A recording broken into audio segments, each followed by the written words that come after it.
What's up? Looking today at a book I've been wanting to get to for quite a while. It came out 2024, and the writer artist Isabel Greenberg is an artist writer that I've read. Here's her other books: The Encyclopedia of Early Earth and The 100 Nights of Hero. I really like those books. Those two I still think are her best ones.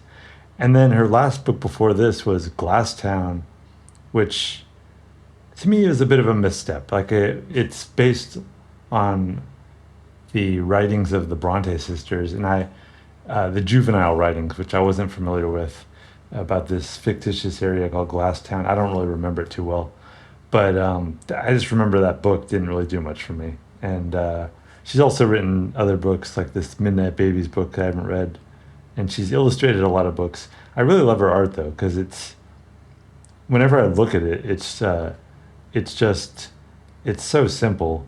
I'll also kind of open with some maps and like a character list and then a long prologue, which all three things are kind of things that I don't like.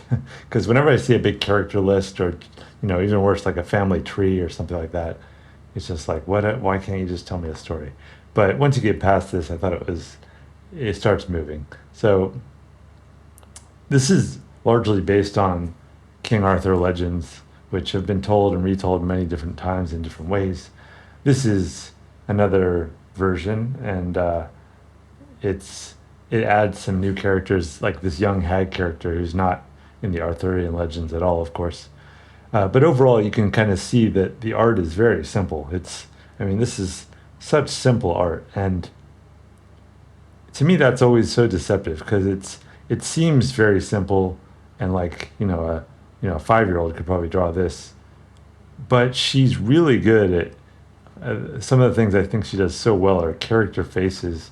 She puts so much personality into every face, and even with the simplest of designs, she does a lot. So this is a magical world. This is Merlin, who looks totally different from maybe your common image of Merlin as an old dude, sword in the stone type guy. But so there's a lot of revamping and kind of a lot of heavy irony, a lot of this is what I'm talking about. I love this. I mean, this type of art, it just looks so. It's just so simple, but it's amazing. So I really do enjoy her art. So as I was going along with this, I was seeing some of the things that I've seen in some of her other books, in which she'll have narratives within the narratives and kind of competing narratives, and uh, it's it's uh, it's very what's the word, kind of deceptive in how simple and complex it is at the same time. And I was thinking, who is the audience for this book? I don't know, like, because it seems kind of like for maybe young adult readers, maybe like a 10-year-old and up, but there's some very adult things in it. Uh, I mean, characters even point out that there's rape, and that they don't call it rape, and like, so it's like, I don't know, is this a young, can young readers read this? I don't know how young, but that's not something I'm really concerned with. I'm just saying, like, the art and may kind of deceive you in who the audience might be, and like I said, I have no idea. I'm not familiar with things like that. So, anyways, there's a lot of magic. There's kind of like, it's got a very Harry Potter feel to me, but to me this is way better than Harry Potter, because Harry Potter may have some okay characters, but J.K. Rowling as a writer and storyteller is not very good in my opinion. And I'm sure people may throw stones at me for saying that, but that's my opinion. I think Isabel Greenberg is much better as a storyteller. As uh, like, every character in this book is so vivid and strong, and it feels like she wants to kind of create a world in which there's room for more story. Like, I feel like this is just the beginning of something, and I'm not sure if we'll ever actually see more of these characters in this storyline. I don't know how well it did and how well it's been received, but clearly she seems to have more that she could do and could uh, kind of explain about these characters, because there's a lot going on, a lot of things, a lot of different worlds. It has like almost like a Wizard of Oz feel. It just feels like a very rich world building going on here, even though it includes a lot of things that, like King Arthur, that we're already familiar with, or some variant of that. So, yeah, I'm just going to kind of jump ahead a little. If there's anything else. I mean, look at the art. It's just so simple. I was also thinking of I think it's a movie and a comic, Nimona, which has a very similar tone of hyper self-aware irony and fantasy.